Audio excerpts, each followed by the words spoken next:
어떤 그림을 설명하려고 자꾸 전달하려고 설명을 하다 보면 그림이 좀 굉장히 어려워집니다. 이 공중 기록화 같은 경우가 이제 그런 그림이고요. 그래서 뭐 이렇게 좀 아기자기한 비하인드 스토리 이런 게 좀 부족해서 연구하기도 조금 쉽진 않은데 그렇게 또 아주 재미난 주제는 아닙니다. 저걸 이제 전달하려면 몇 단계 더 심화 과정을 거쳐서 어떻게 대중적으로 좀 흥미롭게 전달할 수 있을까 하는 연구가 좀 있어야 될 거라는 생각이 듭니다. 그리고 이제 우리 공중 풍속 중에 좀 작지만 중요한 그런 의미가 있는 게 이 장태 풍속인데요. 태봉도라는 그림하고 장태, 태봉도 좀 생소하시죠? 들어본 적이 없으시죠? 첫 장면은 이거부터 나갑니다.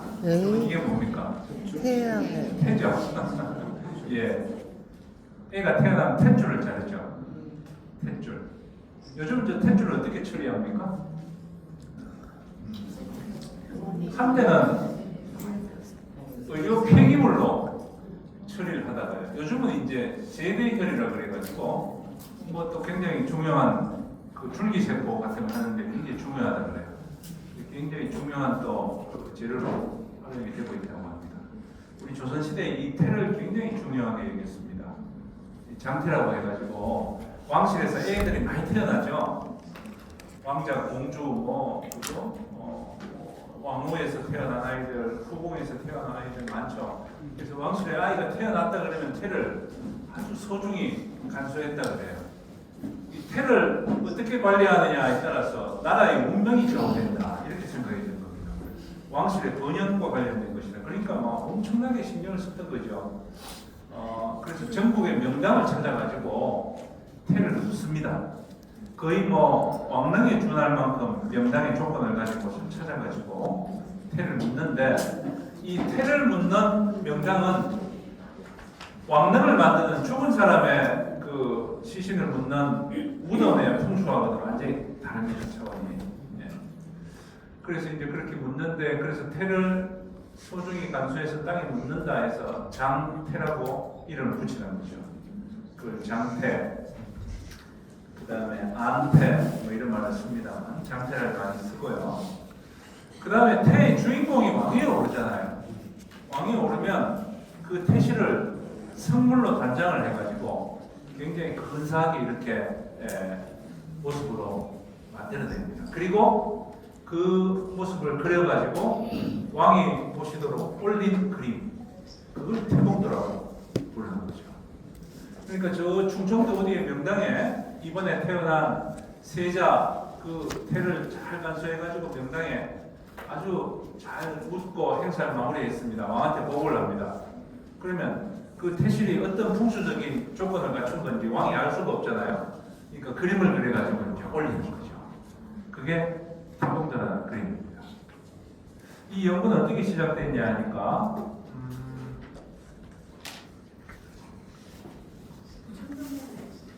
예, 창경궁이 있죠. 창덕궁이 규장각 그 쪽에 규장각에서 좀 떨어진 서부 중에 복모당이라는 서구가 있는데요. 복모당. 거기에는 왕과 관련된 자료들만 보관을 합니다. 왕의 글씨, 왕이 그린 그림, 왕의 인장, 왕이 지은 시, 아주 그 왕실의 핵심적인 자료죠. 그게 이제 일제강점기를 거치기 전에 1857년 규장각에서 분리해가지고 창덕궁 서남쪽 이 서구입니다. 이거는 복원한 건데요. 여기에 이제 그 중요한 왕실의 왕과 관련된 자료들을 옮겨 놓습니다. 종친부에서 관리를 하는 거죠. 이 서구가 들어가면 아주 통풍도 잘 되고요. 잘 만들어 놓습니다. 그런데 한 125년 전, 115년 전 아까 여기 있는 책들을 말이죠. 책들을 이 관리하는 사람들이 전체 조사를 해가지고 목록을 작성합니다. 한 10만 책이 되는데 목록을 작성합니다. 그래가지고 여기 보니까 복모당 공장되어 있는 제목이 제1장, 제1층 이거는 이제 그 책장을 얘기하는 거예요. 첫 번째 장의 첫 번째 층에 태조 어필, 선조 어필 들어간다는 거예요.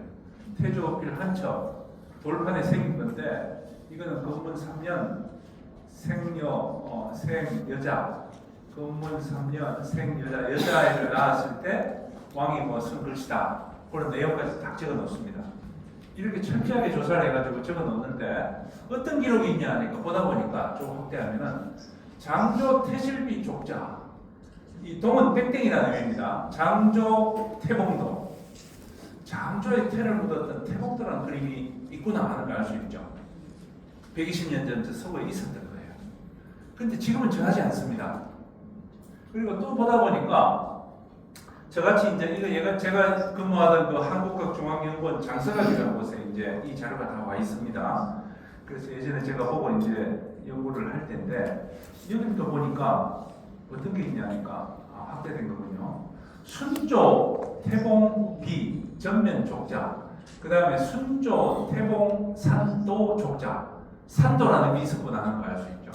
그 옆에는 또 헌종 태실 성물 가홍도 족자. 이게 하여튼 태실과 관련된 뭔 그림이 있었구나 하는 정보를 주는데 그림은 남아있지만 확인이 안 돼요. 그러니까 여러분 이 120년 전에 적혀있는 신만책에는 진짜 중요한 자료들이 많아요. 왕이 그렸던 그림들도 들어있고요. 한데 다 사라지고 없습니다. 원래는 있었는데 중간에 일제강점기 6.25전쟁 거치면서 다 빠져나온 것들이 많았던 것 같아요. 그런데 제가 이제 우리 장서각에 보면은 이 탁본 자료들이 많아요. 이게 70년대부터 이렇게 보관이 되어 왔는데 이건 사실 말이 안 되는 겁니다. 저렇게 보관하면 안 되는 거죠.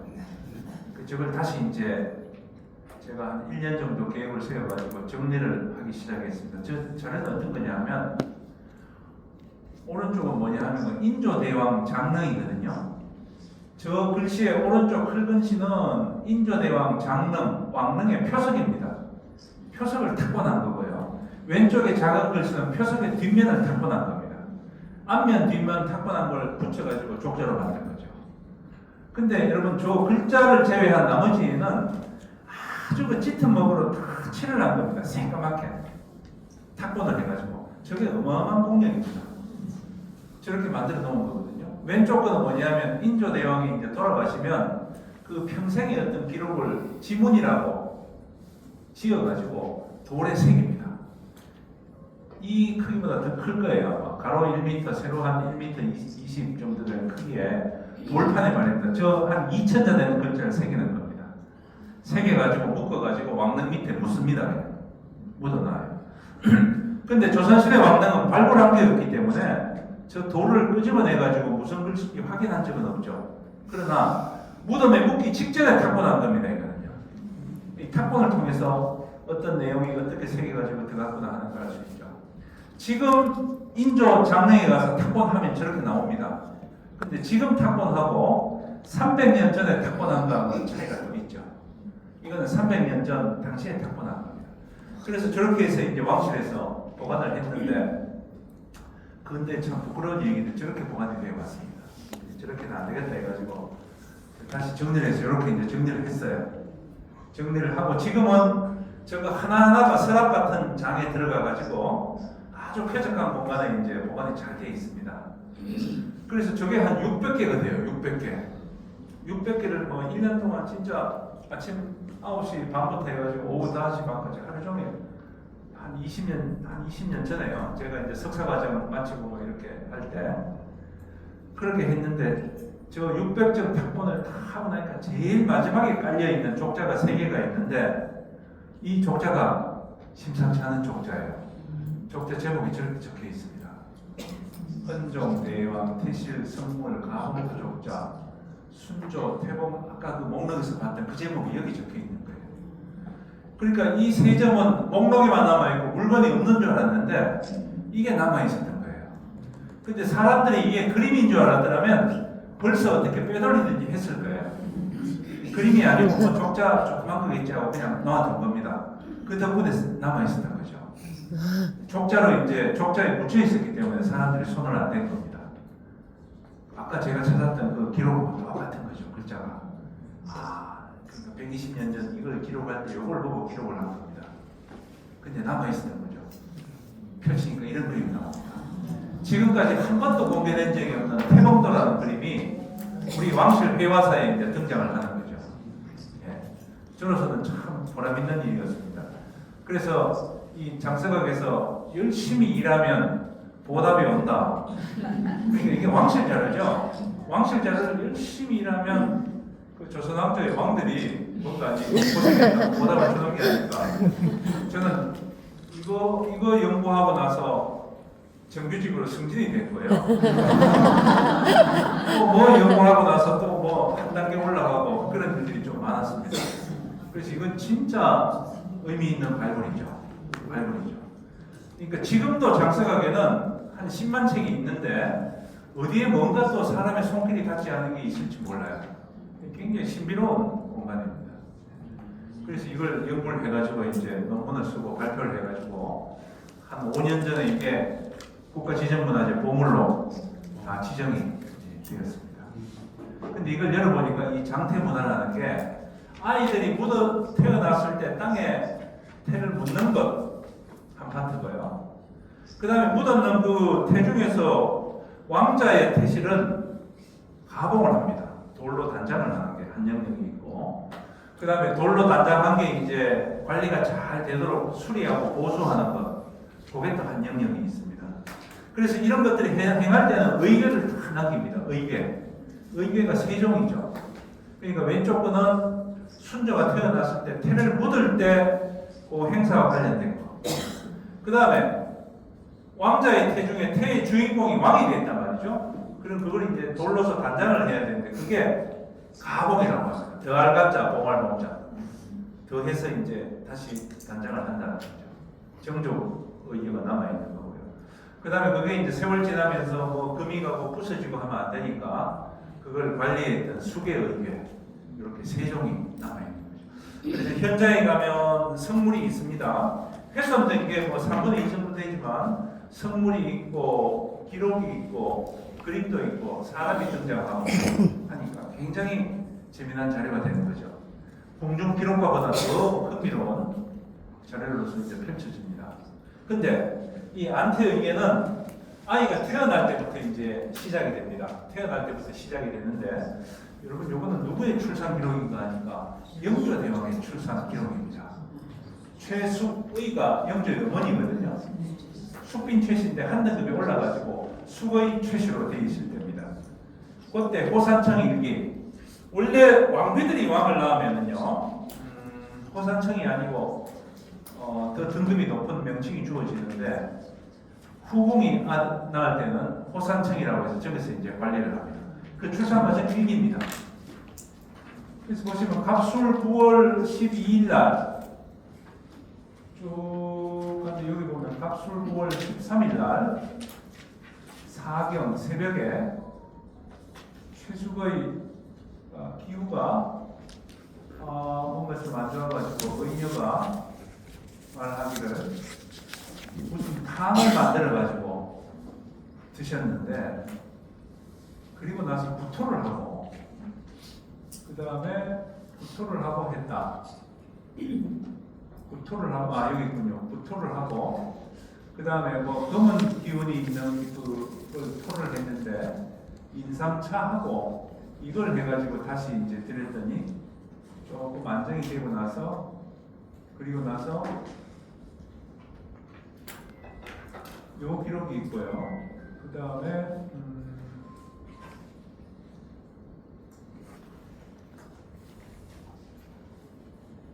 그 다음입니다. 최숙의 당일날 인시 말에 탄생 아기씨가 탄생되었다는 겁니다. 그러나 요게 이제 아기를 낳았다는 기록입니다. 숙빈 최씨가 아기를 낳은 거죠. 그러면 생월이 1794년 9월 13일이 되는 거죠. 요게 이제 영조가 나왔다는 기록입니다. 여기 딱 기록이 여기 딱 잡힙니다. 근데 그동안 이제 몸 상태가 어떻게 해서 어떤 처방을 했고 약을 뭘 줬고 어떻게 됐다는 기록이 다 있는 거죠. 그러고 나서 이제 영조가 태어난 겁니다. 숙빈채씨는 아들을 셋 낳았습니다. 첫째가 죽고 셋째가 죽고 둘째가 영조입니다. 영조가 하나 살아남았죠. 하나 살아남아가지고 이 숙종이 아들이 굉장히 귀해요. 근데 이 숙빈채씨가 아들을 이제 선물을 한 거죠. 그래가지고 그 영조가 태어났을 때 태를 어떻게 하느냐, 깨끗하게 물에 한 100번을 씻는다 그래요. 그래가지고 이제 향원주라는 술로 또 몇십 번을 씻고 해가지고 요 작은 태항아리 안에 담습니다. 담아가지고 요걸 또 이 큰 항아리 안에 담아요. 그래가지고 흔들리지 않도록 봉을 하죠. 그 다음에 끈을 묶고 앞에 폐차를 만들고 해가지고 깨끗한 방에 한 2달 보관을 합니다. 그 중에 이제 뭘 하느냐, 태실 후보지를 물색하는 거죠. 전국의 명당을 찾아가지고. 그러니까 태실지가 선정이 됐다 그러면 이제 본격적인 준비를 하는, 여러분 태실이 이렇게 좋습니다. 헌종 태실 보세요. 이 태실의 명당은 뭐냐 하면은요, 이렇게 평지에서 뻥끗하게 올라온 봉우리가 있는 거, 요게 명당입니다. 산맥이 이어지면 안 돼요. 여기 끊기고 동그랗게 올라온 거, 여기도 굉장히 동그랗고 이제 저수지를 만들어가지고 수몰이 되어 있습니다. 그렇지만 이 봉우리는 남아있는 거죠. 명종 태실이 참 좋습니다. 여러분 사진처럼 정말 좋죠. 여기 딱 정해지면 그 다음에 뭘 하느냐, 옮길 준비를 합니다. 근데 이 태양은 이렇게 크진 않거든요. 이건 뭐 원래 작은 건데 행사에 원래 좀 크게 만든 겁니다. 잘 보이도록. 이렇게 해가지고 이제 지역으로. 근데 요거는 이제 경북 성주에 세종대왕 집단 태실지가 있습니다. 성주 지역에서 이제 이벤트로 만들어가지고 경복궁에서 성주로 이제 옮긴다는 그걸 매년 제한하고 있습니다. 그래서 이렇게 옮겨가지고 가지고 온 거는 요 태석함이라 그래가지고 돌로 만든 데다가 이걸 다 담아요. 담아가지고 여기 땅을 보면요, 땅을 파죠. 돌로 담은 걸 여기 딱 넣습니다. 그리고 봉투를 하고 아기 비를 하나 세우죠. 누구 비다라는 게 돼 있고.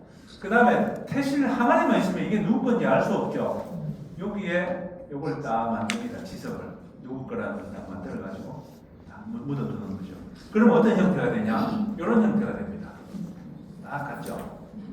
요거는 인성문 태실 직접 가서 이제 답사하면서 찍은 건데 이렇게 돼 있습니다. 근데 이 아이가 나중에 왕이 되면 어떻게 되냐면, 왕이 되면은 요 자리를 밑에 건 가만히 있습니다만 위에 돌을 세워가지고 마치 그 불교의 선사들 뭐죠? 사리. 예. 불교식의 그 뭡니까? 부도. 예, 부도. 부도 형태로 저렇게 단장을 하고 앞쪽에 이제 거복돌 위에다가 비석을 세워서 주상전하 혹은 누구누구 왕 태실 이렇게 이제 딱 되죠. 저렇게 만든 게 이런 식이 되는 거예요. 부도처럼 단장을 하는. 왕의 태실만 저렇게 하자고 돼 있어요. 왕이야 세자나 공주는 전부 이런 식으로 끝나야 되는 거죠. 그렇게 해서 이제 진행이 되는 건데, 여러분 옛날에 저 돌 옮기고 돌 자른 거 하는 게 이 노동 중에 제일 힘든 노동입니다. 옛날에 무슨 장비가 있겠습니까? 우리 예전에 윤수사 할 때 보았던 이 돌깨기, 이 돌 깨는 겁니다. 그래서 뭐 요거 뭐 하나 만들려고 하려면 이렇게 돌을 저런 돌이 딱 준비된 게 없잖아요. 돌을 깨야 되는 거죠, 이렇게. 그래가지고 이게 돌 깨는 장면입니다. 그죠? 여기 뭐 구멍이 5개 있죠. 하나, 둘, 셋, 넷, 5번째 구멍 뚫는 거죠. 구멍 뚫어가지고 여기에 나무나 정을 박아가지고 물을 뿌려 놓으면 이게 팽창하면서 돌이 갈라지는 거죠. 엄청 힘든 일이었습니다. 돌 만드는 게. 그래서 정조 임금 같은 경우는 앞으로 뭐 태실하는데 돌이라는 물건은 쓰지 말아야겠습니다. 백성들 힘든다고. 근데 돌 안 쓰면 이게 일이 안 되잖아요. 예. 그래서 이렇게 돌을 부분별로 이렇게 딱 만듭니다. 그래서 날짜를 잡아 놓는 거죠. 어느 날 태실을 만든다 그러면 그 전까지 돌을 다 따듬어 놔요. 그리고 이제 그 날짜 받아 놓은 날이다 그러면 이제 아침에 잘라 놓은 돌을 그냥 조립합니다. 조립만 다 해가지고 그날 조립이 다 완성되도록 하는 거죠. 그래서 요 모양들이 의궤에 저렇게 다 기록이 되어 있습니다. 순조 태실입니다. 순조 태실. 아주 사진 찍을 때 굉장히 위험합니다. 저거 잘못 찍다가 뒤로 그냥 남들어지가 굉장히 급경사예요. 그 카메라 찍는 거 그거 이용해서 찍었는데요. 굉장히 힘듭니다. 근데 아까 장조 태봉도, 순조 태봉도, 헌정 태봉도 돼 있죠. 그래서 이걸 보면 언제 태어났고, 언제 태를 묻었고, 언제 왕에 올라가지고 가공했다, 장소는 어디다, 이렇게 이제 다 파악이 되고요. 그 다음에 하나씩 한번 보겠습니다. 장조 태봉도입니다. 여러분, 장조는 추전왕의 이름인데요, 사도세자를 얘기합니다. 사도세자가 뒤에 장조로. 사도세자의 아들이 누굽니까? 영조죠. 정조죠. 예. 그러니까 사도세자의 할아버지가 영조고 아버지가 정조의 아버지가 장조고 할아버지가 영조입니다. 그죠? 예. 그래서 이제 그 장조로 정조가 즉위하고 나서 나는 사도세자의 아들이다 하면서 뒤에 이제 기회를 봐가지고 아버지를 장조로 승격을 시킵니다. 승격을 시킵니다. 근데 이 장조의 그 태는 영조대왕이 있을 때 만들었겠죠. 근데 위치가 그러니까 경북 예천군 이렇게 되어 있습니다. 여러분, 이게 그 그림인데 요만큼만 확대한 게 오른쪽입니다. 여기 보니까 장조 태실이 있죠, 여기. 근데 그 밑에 보니까 문종 태실이 있어요. 야, 어떻게 밑에 서남의 태실이 있는데 그 위에다가 태실을 만들 수 있냐? 이거는 무덤으로 치면 역장이라고 합니다. 역장. 조상 위에도 만들 수 있다고 이제 되어 있습니다. 그래서 만든 거예요. 만들었는데 문종 태실이 밑에 있고 여기에 명봉사라는 절이 있어요. 이 절이 이제 문종 태실을 관리했던 절입니다. 근데 장조 태실까지 관리를 했겠죠. 근데 여기가 명당입니다. 보면 여기 벚꽃 올라와 있죠. 여기도 올라와 있죠. 명당이기 때문에 여기 만들었고, 요 주위에 물이 이렇게 어떻게 흐르고 길이 어떻게 되어 있고 어떤 봉우리가 있고 어떤 산이 있고 그 풍수적인 지세를 한 장에 다 그린 거죠. 그래서 이거는 만들어 가지고 영조대왕한테 보고로 올라간 겁니다. 전하, 이번에 예천군 우리 왕자 아기씨 태는 이런 곳에 이렇게 잘 봉안을 했습니다. 밑에 문종 태실이 있고 이렇습니다. 보고를 하면은 숙종 영조가 보고, 아 그래, 아주 잘했구나, 고생 많았다, 이렇게 이제 되는 거죠. 보고용으로 올라간다는 얘기죠. 실제로 보니까 이렇게 돼 있습니다. 명봉사가 맞습니까? 예, 이렇게 돼 있고 문종 태실, 장조 태실 이렇게 돼 있습니다. 이게 원각 동이라고 되어 있고요. 그 다음에 이렇게 되어 있는데 문종 태실 여기 있죠. 확대하면 이렇게 되어 있습니다. 문종은 벌써 한 15세기에 다 했습니다. 예, 다 했고요. 장조는 1785년에 했는데 지금 요게 명봉사고요. 요 위에 문종 태실입니다. 나무가 꽂아서 그렇게 되어 있는데, 근데 문종 태실은 좋아요. 문제가 없는데 장조 태실이라고 한 게 보니까 이름이 장조 태실이 아니고 경모궁 태실로 되어 있죠. 경모궁. 장조라고는 이름을 못 붙입니다. 왜냐하면 저렇게 성물로 가공할 수 있는 것은 역대 왕이 아니면 할 수가 없는 거예요. 그 장조는 추전왕이긴 하지만 정식 왕이 아니기 때문에 태실을 못 만듭니다. 만들 수가 없죠. 근데 정조가 저걸 밀어붙입니다. 우리 아버지 그걸 좀 선양하기 위해서 효창 사업으로 그걸 밀어붙입니다. 신하들도 반대를 못해요. 근데 장조 태실 이러면 또 안 되니까 이름을 경모궁 태실로, 경모궁은 사도세자의 사당이죠. 사당 이름입니다. 경모궁 태실로 해서 이제 이름을 붙여 놓게 되는 거죠. 설례가 없던 겁니다. 굉장히 파격적인 일이에요. 태실 가공은 아무나 할 수 없고 역대 왕들만 할 수 있는데, 우리 아버지 비운에 참 왕자로 돌아가셨지만 살아계실 때는 왕이 되었을 텐데, 내가 내 손으로 우리 아버지 저렇게 추전해서 저 성물도 가공 안 해주면 누가 해주겠냐 해가지고 정조가 아주 큰 마음 먹고 만든 겁니다. 근데 그 밑에 이 명봉사에 비석이 두 개가 있어요.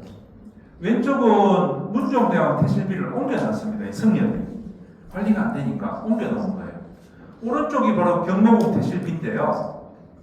경모궁 태실비 탁권한 게 이거거든요. 근데 이 명봉사 승려들이 오른쪽 탁권되어 있던 비면을 갈아버린 거예요.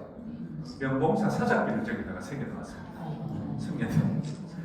오른쪽이 탁권이 있었으니까 탁권이 없었으면 알 수가 없는데, 그래가 승려들이 저거 뭐 중요성도 모르고 뭐 그렇게 했겠죠. 그래서 이제 지금 저건 그대로 그냥 보존을 하고 있다고 합니다. 경모궁 태실 이렇게 하고 이제 탁번 딱 해가지고 홍대나무에 내려와가지고 갈아버린 거죠.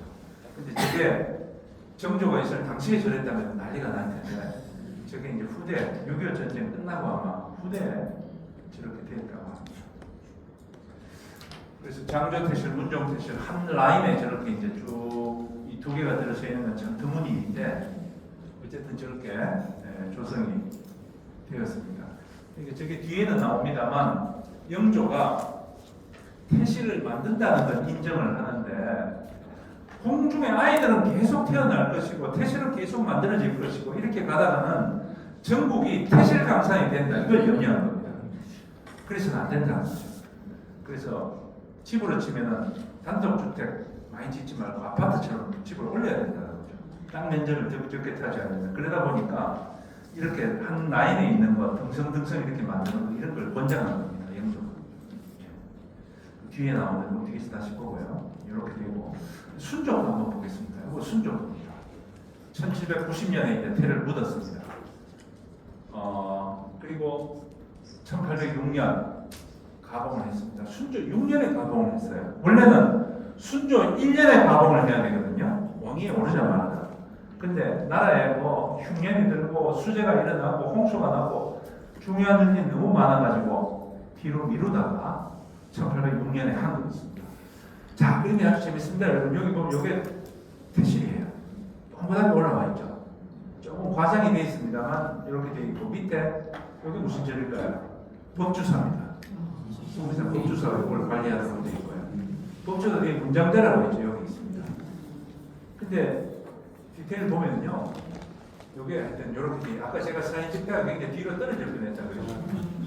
그만큼은 아닙니다만 굉장히 이렇게 좀 과장을 했습니다. 근데 실제로 가보니까 이래요. 올라가기가 뭐 한 45도 넘어야 되고 올라가기가. 저기 올라가야 이제 있는 거죠. 그러니까 나무에 가려가지고 정확히 볼 수는 없지만 하여튼 굉장히 뻥긋하게 이렇게 올라온 지세였다는 걸 알 수 있고요. 예, 현장이 저렇고 그림이 저렇습니다. 이렇게 돼 있고요. 그런데 이 전체 그림을 얼마나 실제 근거해서 잘 그렸냐면 요 건너편에 말이죠. 복천함이라는 남자가 있는데 탑이 두 개가 있어요. 부도가. 저게 뭘까 싶어서 제가 가봤더니 수암 화삼탑, 하나는 학조 등곡 화삼탑, 이 선성대가 탑입니다. 요게 바로 두 개가 요 탑이에요. 그러니까 이 그림이 얼마나 그 위치에 있는 것들을 근거해서 제대로 그렸는가 하는 걸 알 수 있죠. 정확한 정보가 들어가 있는 그림이라는 겁니다. 이 위쪽 이게 문장대입니다. 여러분 문장대. 요거 이렇게 돼 있죠. 당시에도 사다리가 있었나 봐요. 문장대를 이렇게 그렸고요. 그 다음에 여기 법주사 뒤에 가면요 오리 같은 동물이 하나 앉아 있죠. 오리 같은 동물이요. 아 거북이요. 거북이. 근데 이걸 제가 실제 가보니까 거북바위가 이렇게 있어요. 이걸 그린 겁니다. 이렇게. 그러니까 법주사 뒤에 수정봉에 거북바위가 있다는 것까지 그대로 그려놓은 거죠. 근데 목이 왜 이렇게 됐을까요? 거북이가. 일제강점기 때 누가 목을 잘랐다 그래요. 전기를 끊어야 된다. 그래가지고 다시 이제 연결해 놓은 겁니다. 상처가 남았죠. 이런 것까지 이 그림 속에 정보가 다 들어옵니다. 법주사입니다. 법주사 앞에 문이 있고요. 단단 시조가 있고 여기 보면 팔상전이 그대로 있습니다. 법주사가 큰 불상이 있죠. 그게 어디냐면 요거 돌 위에 들었습니다. 나중에. 지금은 그게 없어요. 이때는 요 돌 위에 그 불상이 들었어요. 여기 뭐 국보, 보물, 뭐 사자, 석등 이렇게 다 여기에 있을 텐데 이것도 굉장히 중요합니다. 이것도 한 250년 전 법주사의 모습을 그대로 보여주는 거죠. 굉장히 중요한 또 자료가 됩니다. 예, 250년 전, 220년 전쪽 법주사의 모습을 그대로 보여주는 거죠. 근데 이거 누가 그랬을까? 의견을 보니까요, 각 지역의 장인들이 다 모입니다. 돌 캐는 장인, 돌 따듬는 장인, 조각하는 장인 왔는데 상주 출신의 화성 세연이라는 사람이 참여했다고 의견이 적혀 있습니다. 이 그림은 저 세연이라는 화성이 그린 것 같아요. 그리고 저걸 그릴 정도면 속리산 안에 법주사가 있고 저 주위에 암자들이 있고 뭐가 있다는 걸 다 깨고 있어야 되거든요. 저 지역 출신이 아니면 못 그리고요. 불교 유적들에 대한 지식이 없으면 못 그립니다. 그러니까 세연 화성은 그 두 가지 다 가능했던 거죠. 그래서 세연이 그린 그림일 것이다 이렇게 추정을 할 수 있고요. 그 다음에 의견 기록이 여기 있군요. 화원, 상주성, 세연 이렇게 돼 있죠. 네. 저분이 저걸 그린 것이다. 누군지는 그 구체적인 인적 사항은 알 수가 없지만, 그리고 이제 여기 보니까 어람, 족자, 괴, 한부 물건들을 쭉 쓰는데 어람, 족자, 괴, 한부 이렇게 적혀 있죠. 왕이 열람할 족자를 담은 상자 하나 이렇게 되어 있습니다. 저 상자에 뭐가 들어갔겠습니까? 바로 이 태봉도하고 아까 그 태봉도하고 그 다음에 태실비 탁권하고 두 개가 들어갔을 거예요. 그래서 왕실로 올라간 거죠. 왕실에 들어왔기 때문에 창경궁, 창덕궁, 동모당에 보관이 되어 있던 거고요. 그게 계속 내려오다가 장서각으로 이관을 해서 100년 동안 사람의 손길이 닿지 않았던 걸 제가 그 그림을 이제 발굴하면서 이런 스토리가 이제 쭉 가능하게 되었다고 할 수가 있겠습니다. 흔적도 볼까요? 흔적은 그림이 이렇게 되어 있습니다. 위치가 어디에? 그러니까 충남 예산이네요. 덕산면 꽃길이라고 되어 있습니다. 1827년 태어났을 때 태를 묻었고 헌종 13년에 가봉을 했습니다. 야, 이것도 헌종 1년에 가봉을 해야 되는데 얼마나 나라에 하여튼 중요한 일들이 많고 예측 못한 일들이 많아가지고 13년 뒤에 이제 가봉을 하게 된 거죠. 그림이 칠경산처럼 그려져 있습니다. 진경산처럼 잘 그려져 있죠. 기록이 이렇게 되어 있고요. 그래서 여러분 저거 하나 만든다 그러면 저 보통 일이 아닙니다. 저 봉우리까지 가는 길이 없어요. 길을 내야 됩니다. 산길을. 그럼 나무 베야 되죠. 길 만들어야 되죠. 가마가 들어갈 수 있는 길을 만들어야 되죠. 또 그 논밭이 있으면 둘러가기 힘듭니다. 논밭 사이로 길을 내야 되는 거죠. 농부들에게 얼마나 또 피해가 됩니까? 그죠? 네. 그래가지고 돌 가져와야 되죠. 깎아야 되죠. 저 봉우리까지 돌을 운반해야 되죠. 보통 일이 아닙니다. 네. 그런데 헌종 태실이죠. 헌종이 지금 훼손이 많이 되어 있습니다. 비석도 어디 간 것도 없고요. 비석 일부가 이 도둑들이 비석을 뽑아가지고 옮겨가지고 훔쳐가다가 너무 무거우니까 안 되겠다 해가지고 이 저수지에 던져버린 겁니다. 저 저수지 청소하다가 발견해가지고 부셔진 거 갖다가 이제 여기 넣은 거죠. 네. 우여곡절이 많죠. 요거는 이제 의궤에 보니까 덕산 출신의 박기목이 그림을 그렸다라고 되어 있습니다. 그 지역의 화가인 것 같아요. 그런데 19세기 중엽에 굉장히 그 진경산수화풍으로 그린 겁니다. 아주 귀중한 그림이죠. 또 연도가 나오고 태봉도로 그려진 사례에서 그래서 여러분 왼쪽 장주 태봉도 보면 무슨 풍수지리를 그린 산도 같죠. 그 다음에 순조에 오면은 약간 지형도 같죠. 지형도 왼쪽보다 조금 더 발전한. 그 다음에 헌종에 오면 왼쪽보다 더 발전한 진경산수와 같은 하나의 풍경화 개념으로 들어가는 거죠. 그러니까 이 시기가 굉장히 짧은 한 5, 60년 되는 시기인데도 그 안에서 변화가 저렇게 나타난다는 겁니다. 그럼 다른 왕들은 태봉도를 안 그렸나? 남아있지 않습니다. 그랬는지 안 그랬는지 알 수가 없죠. 현재 요것만 남아있기 때문에 우리가 알 수 있는 거고요. 영조대왕이요, 이 백성을 사랑하는 마음이 정말 투철하신 분이에요. 우리가 그걸 애민사상이라고 그러죠.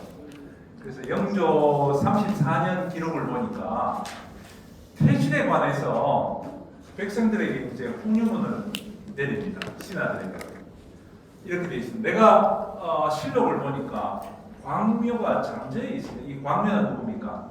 세조를 얘기합니다. 세조가 잠재해 있을 때 성주 선석산에 태실을 만든 겁니다.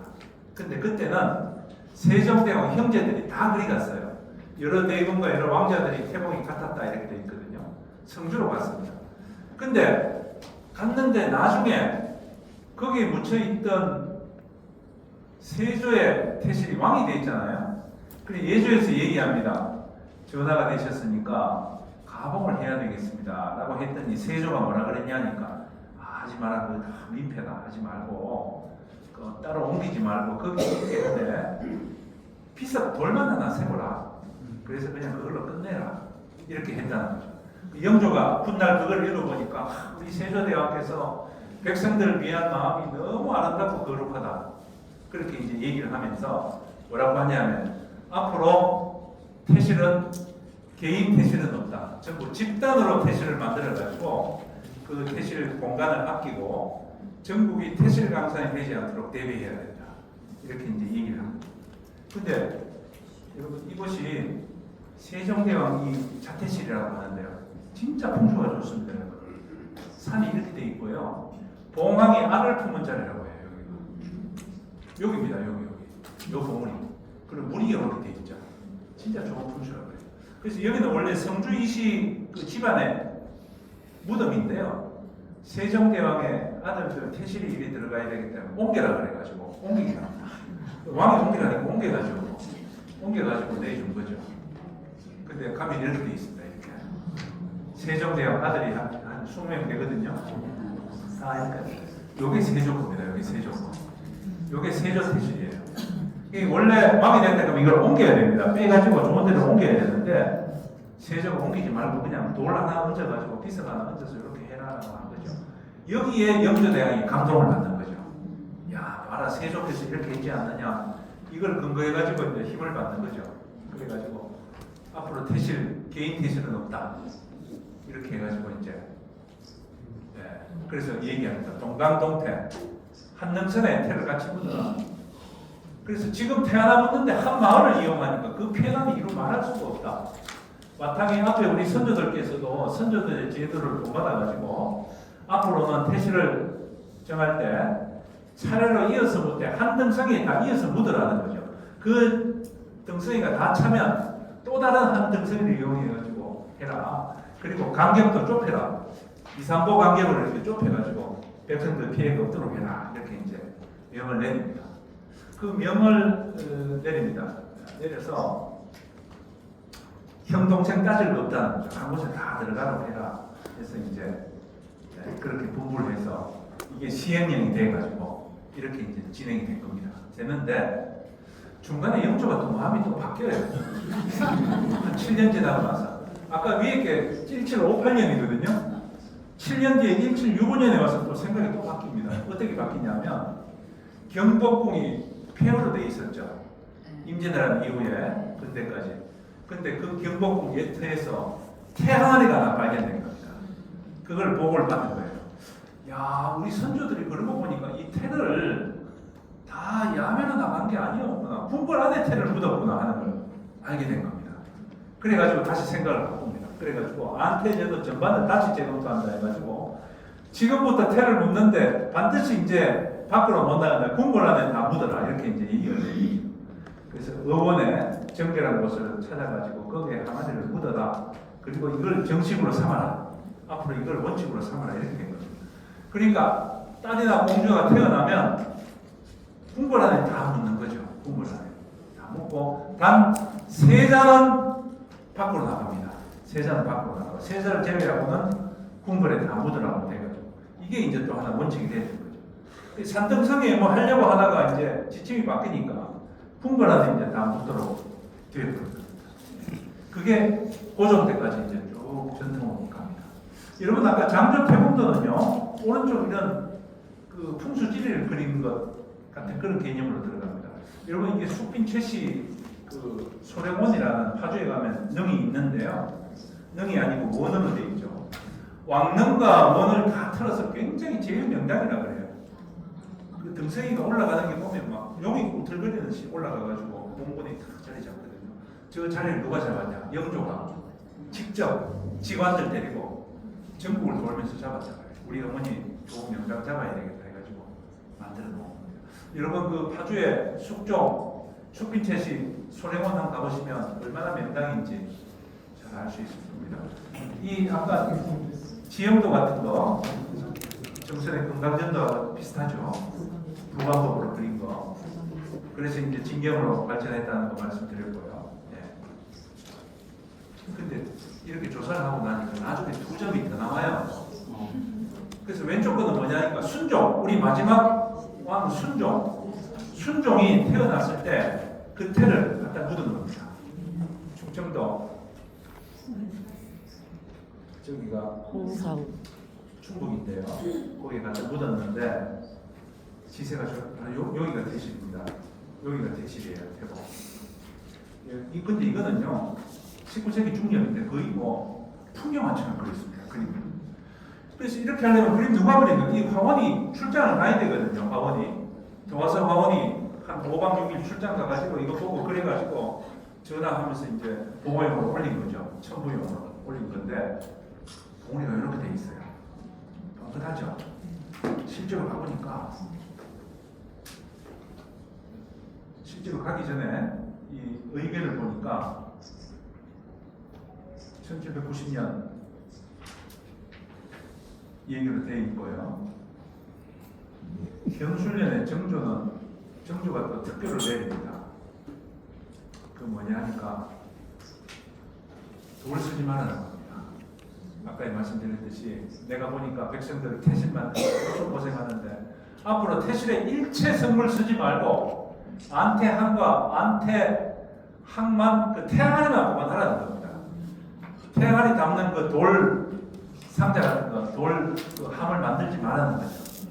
근데 대신들과 여러 가지 이제 논의가 있었는데 최종 결과는 태양안이 복원하려면 그래도 뭔가 돌함이 있어야 됩니다. 그래서 그걸 좀 무른 돌을 가지고 어쨌든 만들어야 됩니다. 그래서 그 장인들의 수고를 좀 덜게 하되 석함을 하지 말고 석옹으로 바꿔가지고 하겠습니다. 해가지고 이제 저렇게 결정이 난 겁니다. 예. 영조가 얘기했죠. 정조가 저 따옴표입니다. 돌이라는 이름을 지닌 물건을 일절 쓰지 말라. 나는 내가 왕에 오른 뒤에도 백성들의 폐에 끼치는 일을 염려한 나머지 내 태실을 세우는 것도 아직까지 내가 허락한 적 없다. 이 정조의 태실은 돌아가시고 나서 세워집니다. 못 세우게 한 거죠. 그러면서 이제 이 태실 만드는데 동원되는 인원도 줄이고 물품도 줄이고 의사를 보내가지고 제대로 시행대로 하고 있는지 확인하면서 백성들을 살폈던 거죠. 정조가 참 이런 걸 보면 대단한 왕이라는 걸 느낄 수 있습니다. 여러분 이게 바로 아까 그 순종 태실이에요. 이게 현장입니다. 충남 홍성군 구황면 이렇게 돼 있어요. 비슷하죠? 그림이 조금 더 가파르긴 한데 이 정도는 뭐 봐줄 수 있겠죠. 있는데 저걸 제가 연구하려고 찾아가려고 한 10년 전에 갔더니 흔적도 없이 다 사라졌거든요. 저 봉우리가. 이 봉우리터가 국가 소유가 아니고 민간 소유입니다. 땅 주인이 여기 공장 세운다고 이게 다 밀어버린 거예요. 순종 태실은 세상에 없어진 겁니다. 그러니까 우리 문화체육수나 저걸 알았더라면 땅을 구입해가지고 어떻게 남길 텐데 저까지 그 여력이 못 미쳤던 거죠. 제가 가가지고 깜짝 놀란 거예요. 분명 이게 위치가 맞는데 봉우리가 없는 거예요. 그리고 가건물이 공장 건물이 거기에 들어서 있는 겁니다. 야, 그 사진을 제가 가져오지 못했는데 그리고 화소라고 해서 돌이 여기 남아있더라고요. 화소는 뭐냐면 이 무덤이 있는 가쪽 한 1km 정도는 1km 뒤에 삥 둘러가 나무를 다 베내는 겁니다. 돌아가면서. 왜냐하면 밖에서 불이 나가지고 불이 났다 하더라도 이곳에 불이 못 들어오도록 불이 번지지 못하도록 아예 나무나 땅을 다 파버리는 거죠. 일정간 어마어마한 공력입니다. 그것까지 다 해놓고 이제 화소비를 세워놓은 거죠. 이거는 화소비니까 여기에 뭐 땅을 변경시키거나 나무를 심거나 하면 안 된다라는 거죠. 경고용으로 박아놓은 거죠. 그래서 순종 태실도 하나가 발견이 됐고요. 그 다음에 창덕궁에서 이런 도면이 하나 나옵니다. 조사하다 보니까 무슨 보물섬 지도 같은 게 하나 나와요. 나오는데 이게 무슨 보물 묻어놓은 건가 싶은 거 보니까 이게 창덕궁이에요. 능어정 연경당 이렇게 나오는데 저 동그라미가 뭐냐면 태실 묻었던 그 자리예요. 영왕의 태실, 덕혜공주 태실, 고종의 8번째 왕자, 이 고종대 아이들 저기 다 묻은 겁니다. 그러니까 아까 영조대왕이 궁궐안에 다 묻으라고 했죠. 그게 지켜지고 있다는 걸 알 수 있는 거죠. 고종대까지 다 지켜지고 있었구나. 그래가지고 영조 아까 그 나왔죠. 궁궐에 다 묻어라. 이걸 정식으로 삼아라. 라는 거 아까 확인했고요. 근데 이렇게 보니까 다 연도가 나오면 영왕 1897년생입니다. 1897년에 묻은 거고 덕혜공주 1912년에 묻은 거고 영주의 8째 왕자는 1914년에 묻은 겁니다. 묻었는데 어디에 묻었는지 저 그림에 표시를 해놓은 거죠. 저 그림이 없으면 태실을 찾을 수가 없어요. 근데 제가 이렇게 연구를 하고 어디서 발표를 했는데 어느 분이 제 발표를 듣고 저는 여기까지만 했어요. 이 정도일 것이지만 구체적인 장소는 찾을 수 없다라고 했는데 어느 분이 저거 들고 가가지고 장소를 찾았더라고요. 그때 찍어놓은 사진이 그건 미처 못 가져왔습니다. 어디 챙기다가 찾지 못했어요. 야, 그래서 참 대단하다 싶었습니다. 잘한 거죠. 저는 여기까지가 했는데 누군가 여기 가서 직접 장소를 찾았다는 거. 근데 그분은 저 같은 연구자가 아닙니다. 정년 퇴임해가지고 그 시간이 많아가지고 유적 같은 거 그러니까 아주 잘하신 분입니다. 그러니까 연구는 연구자만 한 게 아닙니다, 여러분. 이런 거 재밌잖아요. 문헌만 연구하는 게 아니고 가가지고 장소도 찾아보고 확인해보고 연구자들이 못한 걸 한 번씩 해서 굉장히 좋은 결과를 만들어내신 거죠. 그래서 연구는 연구자만 하는 게 아니고 누구나 관심이 있는 분들은 충분히 하실 수 있다는 거. 네. 그래서 저기 있는 것들을 일제감정기 때 뽑아가지고요. 이 뭡니까 서삼릉 태실 옆에 가가지고 공동묘지 같은 태실에 여기다 다 묻어버린 겁니다. 전국에 있는 태실들을 일제감정기 때 다 걷어가지고 여기에 공동묘지를 만들어버린 거죠. 저 밑에다가 항아리 만들어가지고 도자기 담고 뭐 다 묻어놓은 겁니다. 근데 그게 위험하니까 국립고궁박물관에서 항아리하고는 다 꺼내가지고 박물관에 갖다 놓았고요. 비만 지금 남아있습니다. 비만 이렇게 남아있습니다. 그러니까 일제강점기에서는 이 조선 지금 보니까 왕실의 어떤 그 아이들 무덤이 지금 전국에서 명당을 다 잡고 있다. 저걸 그냥 둬서는 안 되겠다 해가지고 아예 일괄적으로 다 해버린 거죠. 그래서 아까 헌종 태실 같은 경우도 그 부도 밑에 있는 걸 빼낸 겁니다. 빼내고 돌을 그냥 원 상태로 조립을 해야 되는데 조립도 안 하고 그냥 팽개쳐버린 거죠. 빼내고 그냥 팽개쳐버린 거죠. 그러니까 지금까지 관리가 안 되고 있어요. 그래서 그 고종 8번째 남자 아이 덕혜옹주 여러분 잘 아시죠?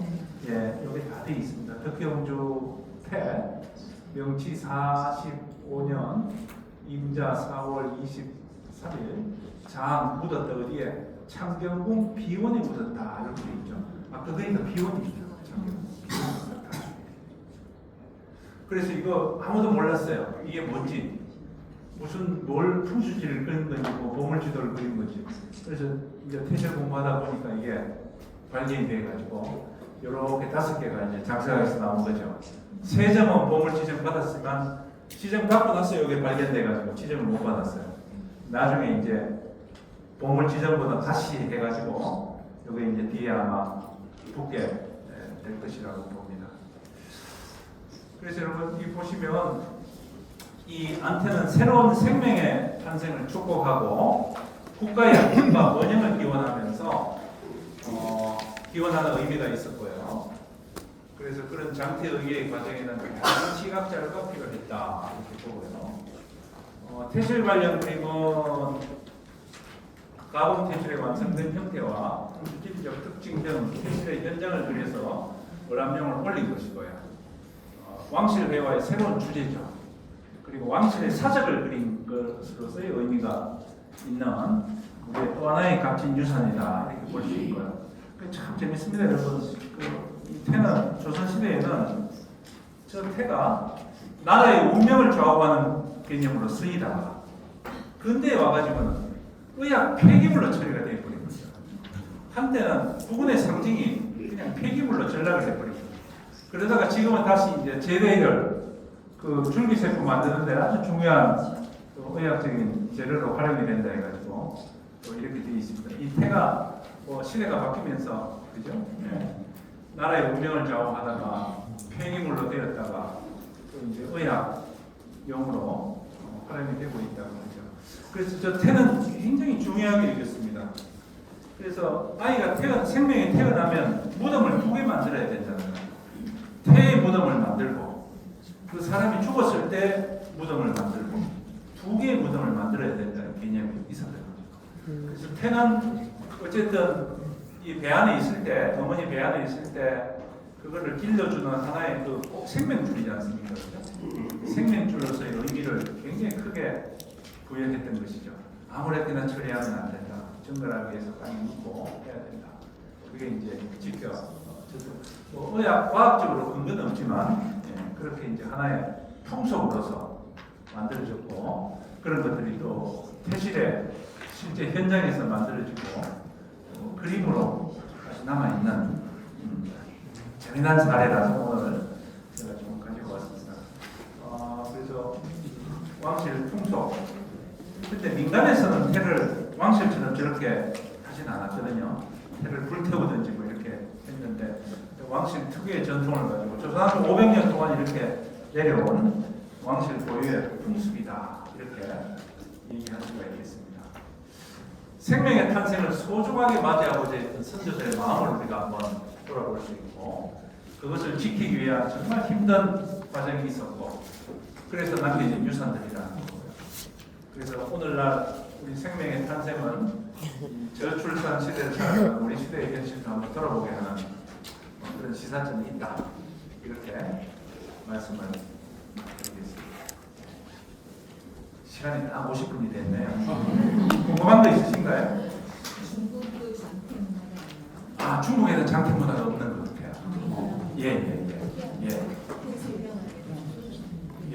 그래서 아마 삼국시대부터 유래가 있었던 것 같아요. 삼국시대. 김유신 진천인가요? 충청도 김유신 장군의 태실이 있다 그래요. 그래서 태에 대한 관념과 그런 것들이 아마 삼국시대부터 형성이 되어가지고 쭉 내려온 것 같습니다. 조선시대의 태실은 지금 저희가 보는 게 전부인가요? 지금 전부이고요.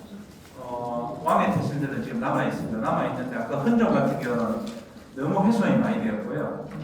그래서 경상북도에서 아까 그 성주 태실 있지 않습니까? 세종대왕 태실 그거를 유네스코 세계유산으로 올리려고 준비를 많이 했어요. 준비를 했는데 우리 문화유산에서 보니까 성주급만 가서는 안 되고 전국에 같이 가야 된다 해가지고 전국적으로 지금 태실 조사하고 하는 게 지금 굉장히 활성화가 돼가지고요. 활성화가 되어가지고 준비를 하고 있습니다. 근데 이제 제일 중요한 것은 원형을 갖고 있는 게 많아야 되거든요. 그래서 이제 학술 대회도 하고 그것도 하고 있습니다. 저한테도 그런데 참석을 하고 오는데 저는 태실 전문가는 아니다. 난 태실 그림을 전공한 사람이지 태실에 대해서는 알 수 없다 해가지고. 근데 이 태실 연구하는 사람들이 최근에 굉장히 많아져가지고 아주 뭐 좋은 또 유네스코 세계유산으로 등재도 되고 해서 또 많은 사람들에게 새로운 우리의 유산으로 알려지려는 것 작업을 한다고 생각합니다. 선생님, 태실 주변에 전체적으로 사찰이 있었잖아요. 그 당시에 수명 불정식으로 논했는데 그건 전에다 수호 사찰이라 그래요. 정해줍니다. 정해줍니다. 근데 그 사찰도 어떤 사찰은 마케팅을 참 잘해요. 이 태실 아이디어를 해가지고 어떻게 하냐면 사찰 옆에다가 태실이라고 조금 만들어가지고 사찰에 오는 이제 신도들의 아이들이 새로 태어난 그 태를 가지고 오면 태양아래 넣어가지고 딱 보관해주는 거죠. 그거 하나 하는데 한 300만 원 뭐 이렇게 아이들 태를 딱 해가지고 우리 전통 방식으로 해서 해놓으면 그 아이가 좋은 길을 받아서 잘 될 것이다. 그러면 이제 그래서 한번 가보니까 뭐 꽉 차 있더라고요. 저렇게도 또 해서 뭐 괜찮죠. 긍정적으로 보면 그죠. 전통적인 그 풍습을 저렇게도 할 수 있구나 생각이 들었어요. 사찰이 중요한 역할이죠. 그렇습니까? 그것도 제가 한번 알아봐야 되겠네요. 어디가 태반인가요? 태반은 어디예요? 태는 이거고 태반이 어디가 태반이죠? 그것도 태반이라는 뜻이죠? 지금까지 조금 더 구체화해야 될 게 탯줄과 태반 그걸 좀 구분해야 됩니다. 옛날에 묻었던 게 태반을 묻었냐 탯줄을 묻었냐 같이 묻었느냐 그거는 조금 더 연구를 해야 될 것입니다. 말씀 잘하셨습니다. 어디에서 왕손이라도 만약 영아기에 죽으면 장택이 하나요? 죽으면 뭐 땅에 묻긴 했겠죠. 표석을 세우고 그러진 않아요. 아버지 먼저 앞서가는 것은 효자가 아니죠. 단 왕자들은 만들었습니다. 사당도 만들고 그 영조대왕의 첫째 아들 사도세자 형이 효장세자라고 있는데 10살에 죽거든요. 그 무덤도 만들고 사당도 만들고 뭐 영조가 극진하게 했죠. 그 효장세자에 대한 효장세자가 전에 말씀 한번 드렸나요? 아주 똑똑하고 공부도 잘했습니다. 영조가 효장세자의 모든 걸 끌었는데 일찍 죽었죠. 그 다음 그 기대가 사도세자한테 간 거죠. 사도세자가 워낙 개성이 강해가지고 그걸 못 미친 거죠. 그래서 또 영조가 갈등이 일어나고. 예, 그럼 오늘 이 정도로 마치도록 하겠습니다.